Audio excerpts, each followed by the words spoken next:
station. Oh, this is a great love song. Bruce Springsteen and the E Street Band. One unforgettable night. Catch the Land of Hope and Dreams tour at Target Center March 31st. Don't miss this iconic live show. Tickets go on sale this Friday at noon. Get the full details at KFAN.com. Keyword calendar. How can the show be iconic when it hasn't happened yet? Usually something becomes iconic after it's all been said and done, but that's another story. That's itself. like the sporting events for the broadcasters go, we got a great game on our hands tonight. Should be a great finish. During that break, I got to thinking about some of my other favorite love songs. It would be Mel McDaniel's "Baby's Got Her Blue Jeans On" is a great one. And then there's Conway Twitty, speaking of jeans, "Tight Fitting Jeans." Yeah, baby. Great love song. And then, of course, maybe my all-time favorite, Meatloaf's "Paradise by the Dashboard Light," which really doesn't have anything to do with love at all. But and then, of course, there's Tina Turner's "What's Love Got to Do with It," which was really nothing at all. So, no Rosen today. He's under the weather. Do you think it's because he saw it was going to snow and he didn't want to get in the car? Or do you think he really was ill? Anyway. Too dangerous. So, Tennessee List Radio is what? It's lazy radio. Not as lazy as they come. CBS Sports did MLB offseason grades. So they're grading all the Major League Baseball teams and see how they did. Oh, I'm sure we got an A. So the first thing I did was I decided I would, run through all the teams in the AL Central. There are 5 of them. Your Chicago White Sox got a B+. Now, the White Sox have been a terrible team in a terrible city with terrible fans in a terrible stadium for a long, long time. I think the last 2 or 3 years, one of those, I think they had like one of the worst records in Major League Baseball in like 25, 30, 40 years, whatever. They are just simply awful. But they get a B+ for their work during the offseason. The Guardians tend to only get a C-. A little bit of a struggle there for the Guardians. The Detroit Tigers get an A-. We'll ignore the silliness of the Tigers' approach to Tarek Skubal's arbitration case and instead praise them for not trading him ahead of his walk year. Detroit is angling to make the postseason for a 3rd straight year, and that wouldn't happen without Skubal. As well, the signing of Framber Valdez. Remember, we made a run at him, as Tom Pohlad says. We made a real run to get him. We just got beat by a nose by the Tigers. It says Valdez gives Detroit a worthy number 2 in the rotation behind Skubal. The signing of franchise legend Justin Verlander is a crowd pleaser and deepens that rotation. Kansas City Royals get a B, Tennessee. The Royals' best move of the winter was inking the impressive Mikel Garcia to a long-term extension. There's also been some needed bullpen churn. The Matt Strahm signing in particular is a welcome development, in the addition of Lane Thomas to improve the KC bench. And that takes us to our Minnesota Twins, Tennessee, and they got a big fat F. F. Not like C-, D+, D, but they got a big fat F. I appreciate that. Who wrote this? This is CBS Sports' Dane Perry. I appreciate Dane because we're going to see it here in the next couple of months. How many times will we see NFL draft grades? Mm-hmm. And the teams will never get lower than a C. Like a C is like their worst grade. No one will, because they're just afraid to ever go out on a limb. I like that this writer's like, they got enough. That's what they deserve. Here's what he writes. The Twins needed to make improvements in order to contend in the typically winnable AL Central. And their big move has been signing decline phase Josh Bell. Their behavior at last year's trade line suggests that a rebuild was in the offing, but the Twins didn't finish the job this winter. Trading Lopez and Joe Ryan would have at least made the approach coherent, but instead the Twins seem to be indulging in half measures. And now with Lopez, and that has been confirmed. He's absolutely out for the year, I think. I don't know. I know that most of the stories I read yesterday said it seems like he's headed toward off-season surgery. He's going to be out for the year, but I didn't see anything absolutely positively said that. But we're going with the under the assumption that he is done. And we talked about this yesterday, Tennessee. I don't know how much to believe Tom Pohlad. I just like that I like that there's another Pohlad running. I wish it would have been somebody else other than a Pohlad running the organization that would have sold. But it's just moving Joe out of that seat was probably the right decision. And, I've talked about this on several times. I got to hand it to Tom. He's been very, he's one of those guys that I at least like that he seems to be, unless he's bluffing on the Framber Valdez thing when he says he made him. I guess I do believe, I don't think he's going to say we made an effort to get him if you didn't at least make an effort, even if it was a low ball offer, because eventually that's going to come out, right? Somebody's going to go to his agent and say, no, we never heard from the Twins, and then all of a sudden it's like, oh, now you're lying to the fan base as well. So I'm sure they did. I'm just not sure if they made a realistic competitive offer. We've seen that before where teams will say they've made an offer and they have, but it's not even in the ballpark. Like for instance with Sonny Gray, he was going to get 3 years, $25 million a year. The Twins probably, would have offered him 3 years, $15 million a year and say, well, we made him an offer. Well, yeah, but you did make him an offer that was even close to being competitive. But, had they signed him, that to me would have been a sign of, okay, you actually went out and paid, and he was considered, according to the Athletics rankings, the 20th of the top 20 free agents out there. We just don't see the Twins do that very often. Now, they did sign Correa, right? And who was the guy that played for the Yankees that got hurt going from first to second base? Josh Donaldson, yeah. So it's not as though they haven't went, and I don't know if I would. Correa, I think moving on from him was the right thing to do. I mean, he was making boatloads of money, and I just don't. His ankle's bad. He just isn't the player he once was. It doesn't appear to be. Maybe he'll have a bounce back year. I don't know, but. To go out and get to if they would have gotten the Valdez, it would have been so Twins-like, though, if they would have got him. Then you have the injury to Lopez, and now you were thinking you were going to have 4 guys in your rotation. I mean, had they got him, and you had Lopez, Ryan, if Ober could bounce back, and that's a big if, we don't know, and this Framber Valdez guy, or Valdez, Framber, whatever, that'd be 4 really good pitchers. Yeah. Then you can at least go, okay, I know it's not, and part of it is when you've lowered the payroll so much, they went from $130 million the year they finally won a playoff series. They dropped down to, what was it, 100 last year? I don't remember the exact. So just bouncing up with a guy to get you back up over 100 and closing at 130, I guess I could verbally slap him on the back a little bit, but you could still say, well, yeah, but when you've dropped the payroll so low, bringing it back up a ways, you shouldn't be awarded a medal for it, right? It's like, well, yeah, I mean, you have to, if you are serious about trying to field a competitive team, you almost have to be north of $100 million, right? I know money isn't everything. We've seen other teams that have without big payrolls. You see it occasionally. You do. You see teams that don't have a big payroll. It all comes together for them. It's that age of Aquarius thing where the moon's in the 7th house, Jupiter aligns with Mars, and you have 1 or 2 veteran guys that they're great leaders. They have career, they play like they're capable of. And then you have some young guys burst onto the scene and a pitcher, and next thing you know, you put together a really good season, and you may even make postseason play. But that doesn't happen very often. You've got to buttress that everyday lineup. You got to have big money players, guys. That the reason they get the big bucks is because, generally speaking, can they have slumps during the season or even have an off year? Sure, they can. But most of those guys that make the big money, they make it because they're really good and they're consistently good.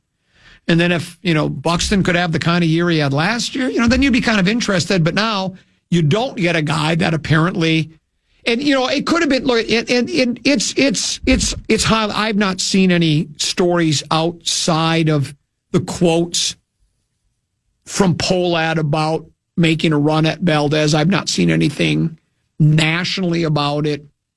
It's possible Valdez, because Detroit is a better team, right? I mean, Detroit has a better chance to make postseason play in advance. Yeah. For if you offered him a competitive deal, he might just say, "You don't got a lot there, the money's good, but I can get similar money, and I can play for a team that has a chance, has a really good chance to make postseason because I'm on the same roster as Skubal. Just having Skubal alone almost guarantees you just about a win every 5th day, So the Twins' payroll this year is $106 million. Yeah. 21.7 of it is going to Pablo Lopez, who's probably going to be out for the year. Okay. And then they're still paying a portion of Carlos Correa at $11.3 million. So of your $106 million payroll, you're already out 32-ish, $33 million of it. So they're basically playing with a $70 million payroll this year. Yeah. And then not going to work. And then, the Josh Bell guy's making $7 million, I think. I know that doesn't sound like a lot, but on a payroll as low as that is, that's a lot of money as well. And then Buxton's making what? Is he making 15? Does he make 15 a year? Yeah, 15.1. Yeah. So, yeah, there's not a lot of money out there, but it is what it is. We'll pause, come back. Controversial Vikings news next on the Common Man program on the Fan.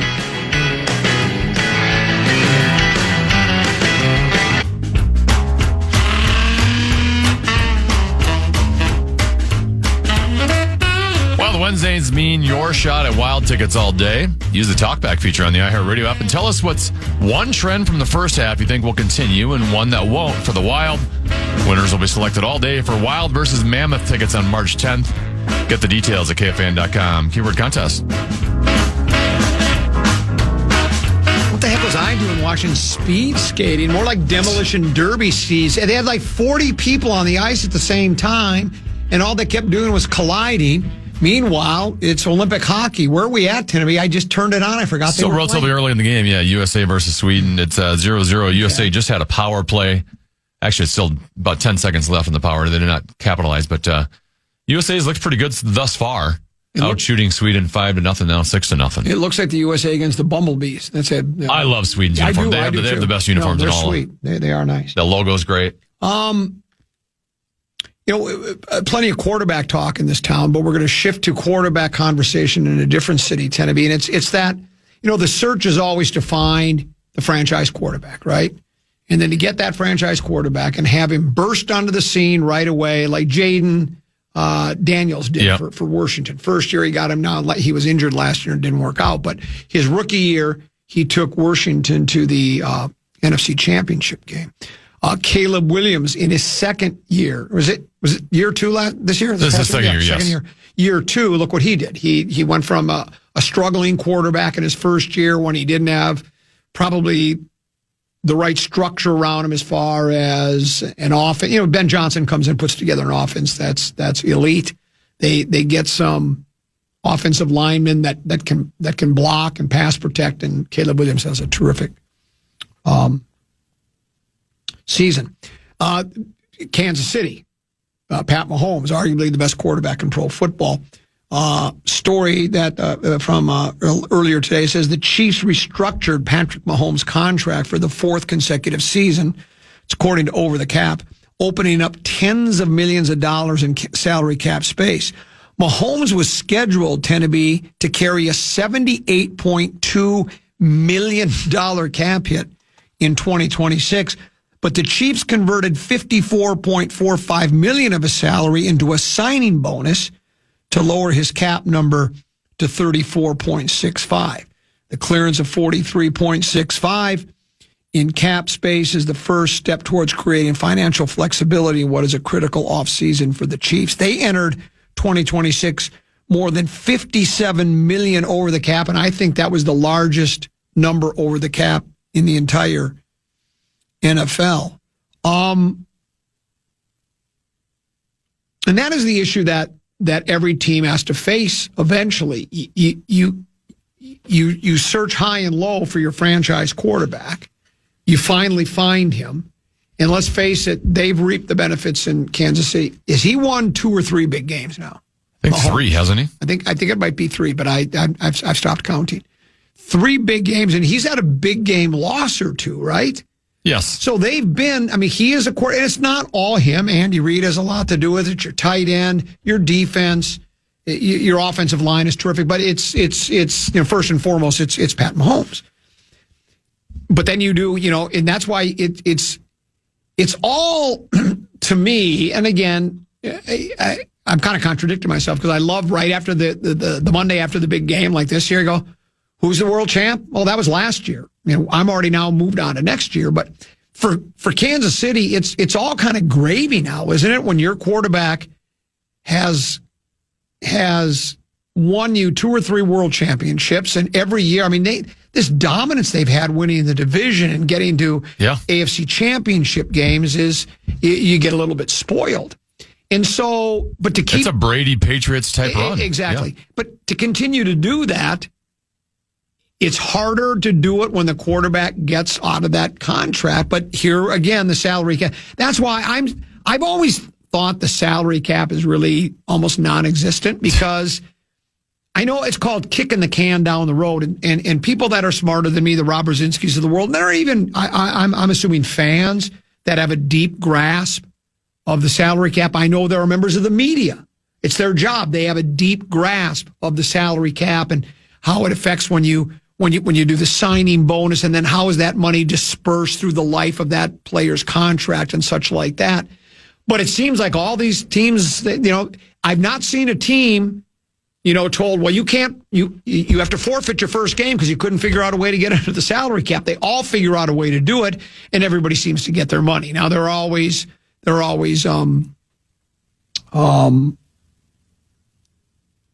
the word? Fatalities is probably the wrong word, but there are always guys that they're casualties. Let's call it they're casualties of the salary cap. Sure. It's like, hey, dude, we love you. I mean, a prime example of the Vikings, the name we keep bringing up is Hawkinson.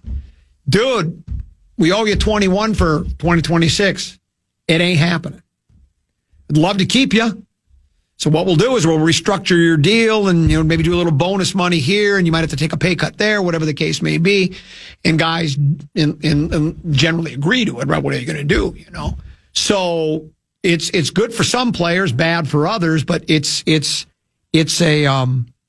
necessary evil of the game. And so even Kansas, and that's what will be interesting to see. Kansas City, they've been able to reconfigure his contract with the signing bonus, but they were so much money over the cap. And let's face it, they're a little thin in a lot of different places, right? I mean, quarterbacks, I think you and I agree, there's a greater chance for a quarterback to make a wide receiver better than a wide receiver than a quarterback. With some exceptions, there are some exceptions, but Kansas City they don't seem, or am I wrong in those skill position players, wide receiver? And I guess if Kelsey comes back, and is that still an unknown? It sounds like Kelsey's going to come back. Okay. But Kelsey's still a little bit of a shell of his former self. He's not prime Travis Kelce. He's still a quality tight end, receiving tight end, but he's not as dominant as he once was. They've struggled to replace Tyreek Hill since he left. Is he now a free agent? And now there's thoughts that he might come back to Kansas City now. Right. Obviously at a much cheaper rate than what they had to, the reason he left from Miami was because, to your point, the salary cap. They couldn't afford to keep Mahomes, Kelsey, and Tyreek Hill all on the same team, and Chris Jones. But yes, Rashee Rice is probably their best skill position player from a receiving standpoint, and he's had all the off the field issues and injury issues. And the other part of this is, and this would be interesting what the Vikings do with this moving forward. NFL defenses have changed the way they play defense, basically because of Pat Mahomes.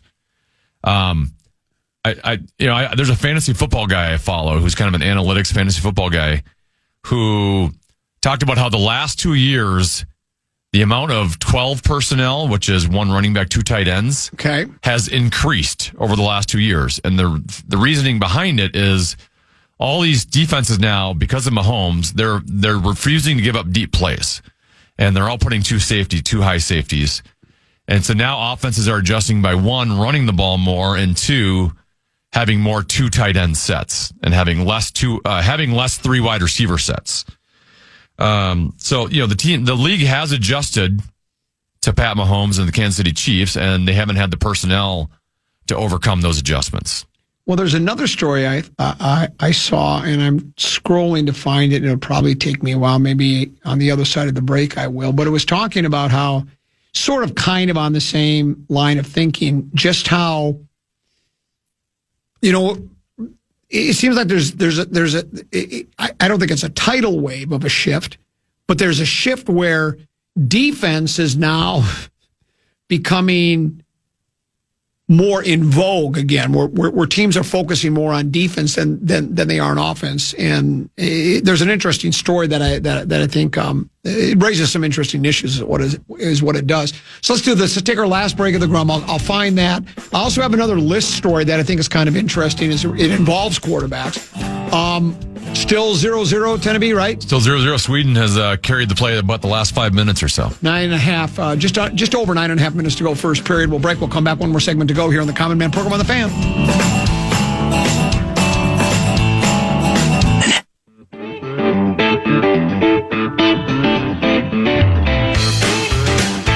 So I couldn't find this story. I thought I must have deleted it. It wasn't that good anyways.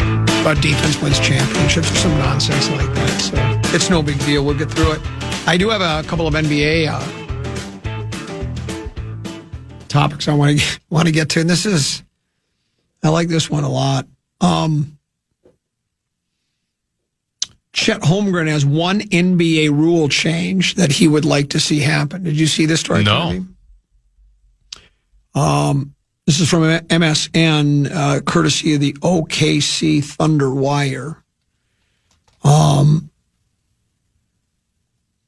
Clement Almanza writes this story. It says, it's the 2026 NBA All-Star Weekend. The weekend extravaganza highlights the league's best players, gives teams a chance to catch their breath. Oklahoma City Thunder had a couple of players selected. SGA, Chet Holmgren. Part of the NBA All-Star festivities is Saturday's Media Day. The NBA All-Star players get a chance to reflect on the special career accomplishment as well as adventure through the star-studded locker room and wear their uniforms for the first time, blah, blah, blah. Talking to the media from across the globe, Holmgren was asked what one NBA rule change he'd add. The 23-year-old didn't go with anything on the court. Instead, he talked about an amenity that fans won't appreciate but could help players recharge during the grueling marathon of a regular season. Here's what he said. I'm pushing for beds on the planes. We got back-to-backs. You got to play 30-plus minutes one game, and then you got to fly 2 hours to another city the next night. Especially for tall guys like me, it's probably better for our backs and knees if we were able to lie down on those flights. I'll be honest, I'm surprised they don't have that already. Oh. This is so good. It's a 2-hour flight, man. I need to lay down. Now, you could just stretch out in the aisle, right? You know, just get a foam pad. Remember when you were in kindergarten? Did you take naps in kindergarten? Or is that just boomer days? They do it in like preschool. Yeah. They don't do it in kindergarten. I don't think so. None of my daughters. We did it in kindergarten. Where you'd get this little mat you'd buy. I don't know what. I don't think was Target around back in the 1960s. Do we know? Do we have any indication? Do we have any indication? Because I don't think it was. Wherever Mom went, she'd buy this nap. Like a nap mat. I don't know what else to call it. Yeah. And it was three pieces, three rectangles that were that so would fold, right? Paper thin. Really basically just keep you off from the dirty floor. Yeah, exactly. There's no comfort involved. That's exactly what it was. And I don't think there's a kid in the history of kindergarten or preschool that actually falls asleep during nap time, right? It's in the middle of the day. You're not falling asleep. Yeah. I mean, it's just for the teachers. Right, yeah. Like, I need a break. Yeah, so you lay down and the kids, and they're talking and, you're not falling asleep. But, I mean, I see the commercials on TV all the time. It seems like it seems like futuristic stuff to me, but they do have,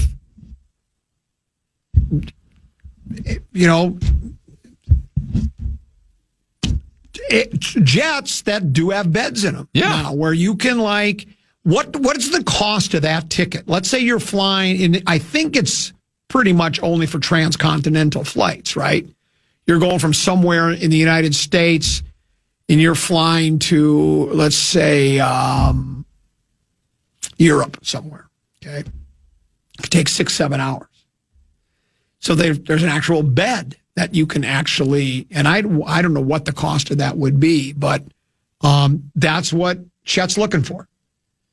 He's He's looking for you need bed. an extra large bed, too. You got a king size, extra length. I wonder how they even sleep at hotels and stuff, because I'm assuming the vast majority of those players are if you're too tall for the beds. If you're 7'1", if you're like Holmgren, do you have to have somebody specially make an automobile for you, too? Because even if you have the seat pushed all the way back, yeah. Is that enough to get into the car? And then how often do they bang their head getting into the car? They're trying to duck in and just bam! Oh, I got to think that's an issue.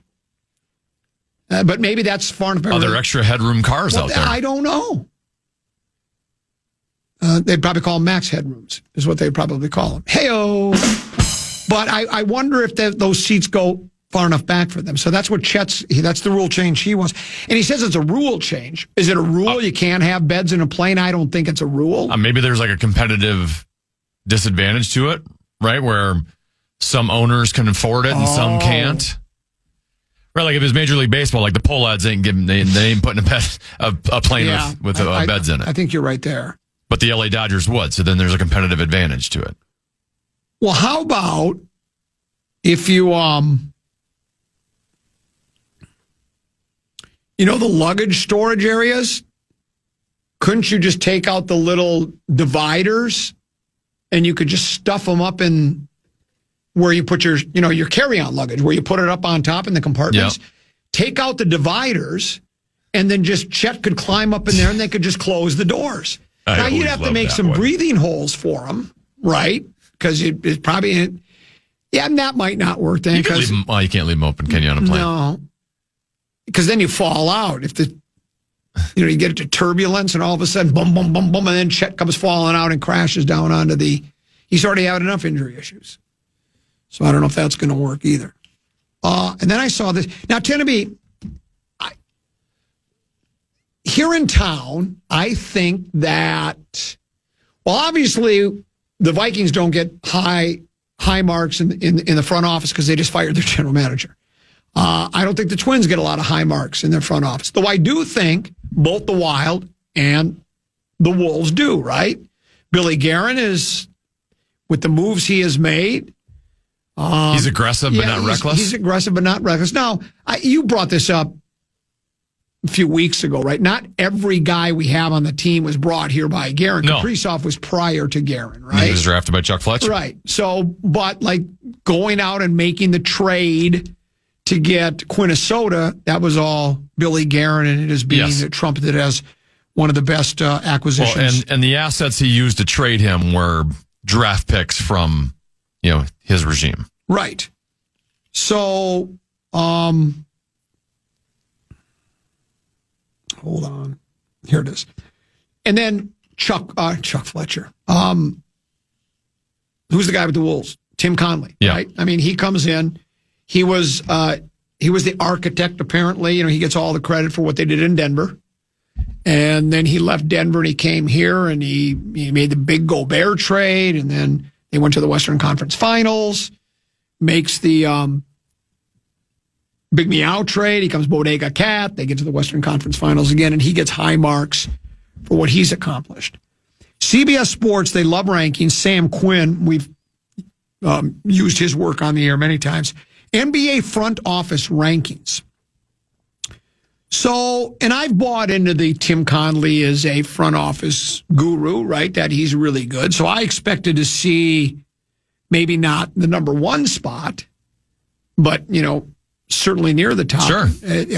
But Oklahoma City Thunder gets number one. Well, that makes sense. The Thunder have topped every set of these rankings we published as the season-long betting favorite to win the 2026 championship. I see no reason for that to change. OKC does just about everything at a high level. They either drafted or developed the overwhelming majority of the roster, and aside from Chet Holmgren, none of them were considered guaranteed studs. SGA grew into an MVP without having been a top 10 pick, and Jalen Williams was just the first non-top 10 pick to make an all-NBA team within his first 3 seasons since Kobe Bryant. The latest breakout player, A.J. Mitchell, was the number 38 overall pick. The only 2 substantial external additions were Isaiah Hartenstein, whom they wisely nabbed on a front-loaded deal while their core remained cheap while protecting themselves on the back and on the back end with a team option, and Alex Caruso, whom they acquired for a former lottery pick who no longer fit into their plans. They even developed their own head coach. Thunder have built their juggernaut already, blah, blah, blah. Take their deadline acquisition of Jared McCain. He cost them a first-round pick, but remember, the Thunder have 3 of them already in 2026. I mean, their front office is as good as it gets. They're number 1. Celtics check in at 2. Rockets at 3. So I'm thinking Wolves at 4. Not so fast. At number 4, it's the San Antonio Spurs. Well, they got to be number 5. No, that's the Cleveland Cavaliers at number 5. The Wolves don't check in at 6. That's the Indiana Pacers at number 6. Number 7 is the New York Knickerbockers. Number 8, the Utah Jazz. Huh? Number 8. It says, many of the misgivings critics had about the Jazz are starting to dissipate. A common issue people had, for example, is the team hadn't gotten anything notable out of this year's high draft picks. Well, Keontae George is a budding star. Problem solved. First-round picks like Cody Williams, Isaiah Collier, and Bryce Sensabaugh are flashing potential in smaller roles. But George was the accelerant here. They felt comfortable trading a haul for Jaren Jackson Jr. because they have a great youngster in the building. Speaking of the Jackson trade, the tank is almost over. Of course, these last few months are going to be uglier than ever, blah, blah, blah. But they like what they're doing there. The 76ers are 9th, and then finally the Minnesota Timberwolves check in at number 10. You've got to be kidding me. And here's what he writes about the Timberwolves. It says, Minnesota has a lot in common with Cleveland here. Both front offices are incredibly bold. Tim Connolly traded Karl Anthony Towns after the best season in franchise history. He just mounted an out-of-nowhere pursuit of Antetokounmpo. Both front offices also are good at fixing their mistakes.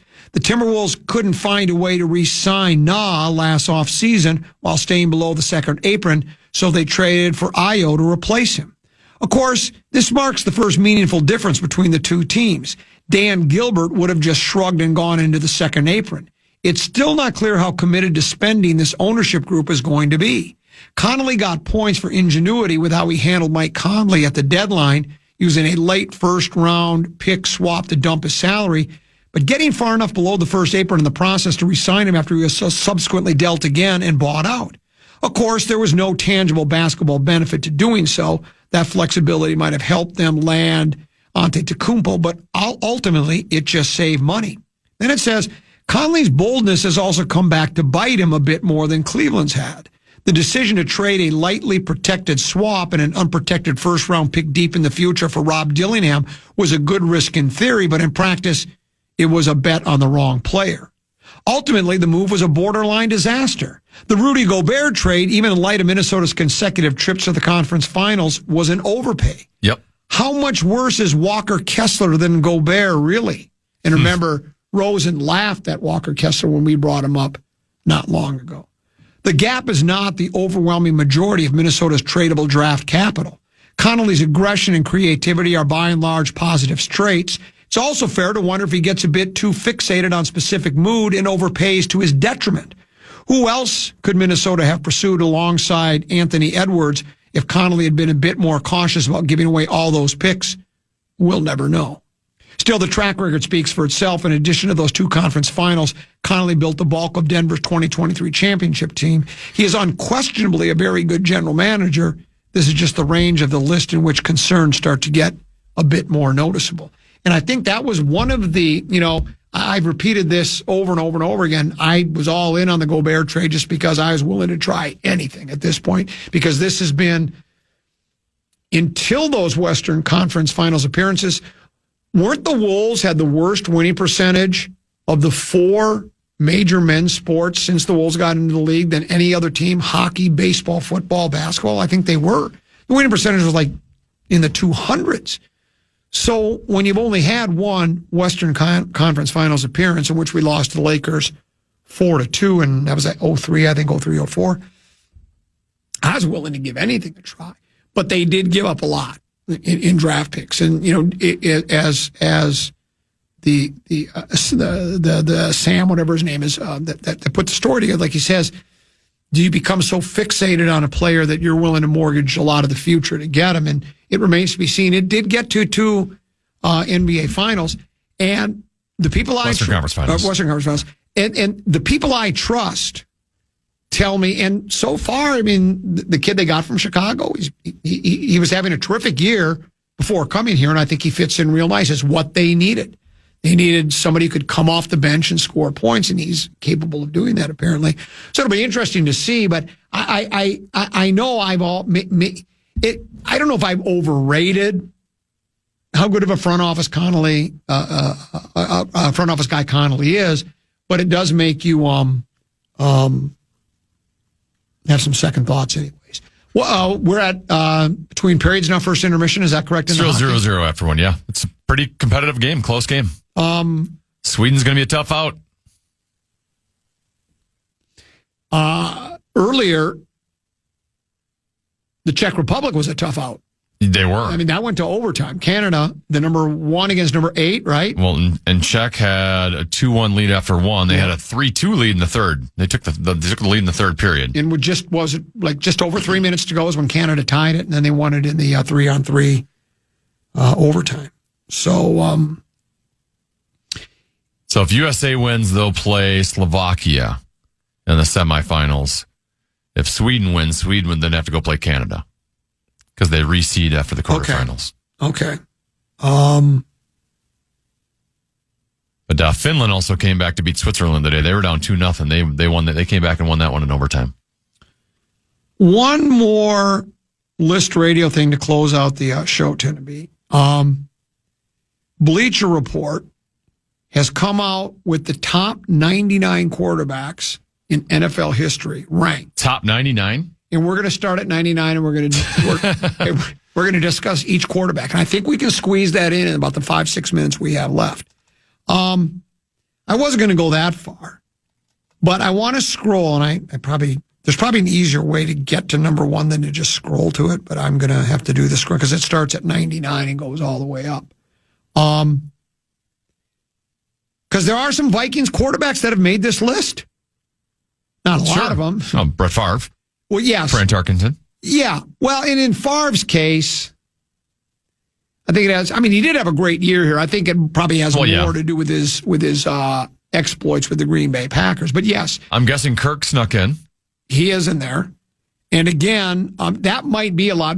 Now, also in that list is Rich Gannon. I think he checked in at number 50, and Rich was okay here, but it's when he went to Oakland, when he went to play for the Radiators, is when he, ended up having an MVP season and got him to the big game. So also Warren Moon has to be on the list, even though it's not for what he did here. But yeah, well, let's see. Let's go to who do you think they rate as the greatest quarterback of all time? That's an easy one. Tom Brady. Right, Tom Brady.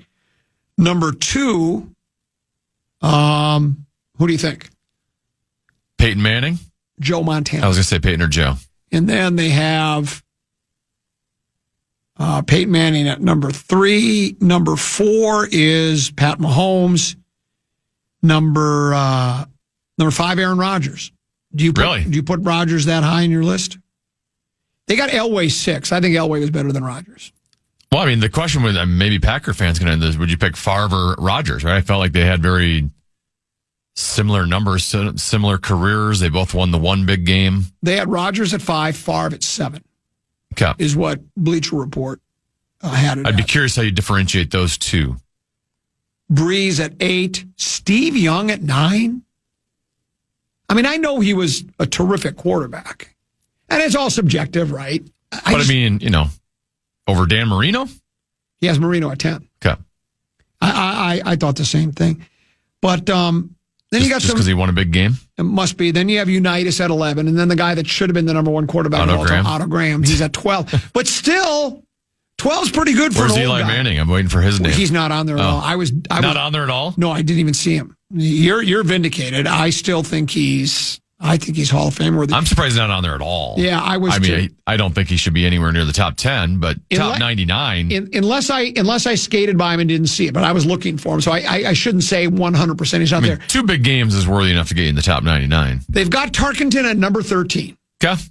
And it says top accolades, Hall of Famer. He one-time MVP, one-time Player of the Year, 9-time Pro Bowler.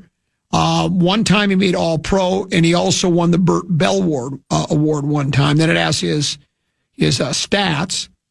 Says the NFL's original dual-threat quarterback helped the Minnesota Vikings experience tremendous success through the 1970s, though the team came up short in the big game on 3 different occasions during a 4-year span. Tarkenton and the Vikings found their most success during his second stint with the franchise. Between 72 and 78, Minnesota's quarterback won an MVP award, became a first-team All-Pro, led the NFL in passing tutties, completion percentage, and passing yards, each in a different season. Tarkenton ran for more than 300 yards in 7 of his first 8 seasons and contributed 32 career rushing tutties. While those numbers don't stack up today in a world where the best athletes now line up behind center, Tarkenton still ranks 8th among quarterbacks in total rushing yards. I didn't realize he was that high. Steve Young finds himself just ahead of Tarkenton in that category, but he never produced a similar stretch of rushing performances. And then think about this, Tenby. This is what it says. To this day, the 6-foot, 190-pound Tarkenton remains an inspiration for quarterbacks with similar body types and skill sets. Now, certainly, the league has changed since Tarkenton played. But 6 feet tall, you wouldn't even be considered for any position in the NFL just about, much less quarterback, because you can't see over the 6'5" offensive and defensive linemen. There's maybe like 2-3 quarterbacks in the NFL that are 6 feet or shorter. I'll do a little bit better prep on this. I'll just bring out a couple of the other major names, but they have Kurt Warner at 18. Remember, wasn't he like, what's his story? He was arena football guy for a while, bagging groceries, and then came back. And I'll look up the other Viking because Cousins is Randall Cunningham on there. I can't remember. Culpepper. Culpepper is on that list. So I'll just grab the Minnesota players. We'll talk about it maybe sometime tomorrow as well. We're between periods. Big ticket. I'm sure will keep you abreast on what's happening. United States and Sweden, no score after one period of play. And here's what I'll tell you, Tennessee. It's always good to get out to a 2-0 lead, but if I'm Sweden, I want to keep this game scoreless as long as possible. Right. That's just me. Thanks for having me. That strategy works for him. Yep, thanks for having me. Hey, great job. You as well. We're back tomorrow at 12 noon. Stick around. Big Ticket JG, they are next right here on The Fan. And as it dreams to you, there's a wish and a prayer that every dream comes true. And now till we meet again. You like that? You like that? Adios, au revoir, auf Wiedersehen. Good night. Good morning, good afternoon, and good night, Minnesota! Good night, folks. And good night, Mrs. Calabash, wherever you are. Listen back to any of Common Man's programs by podcasting on the iHeartRadio app or KFAN.com.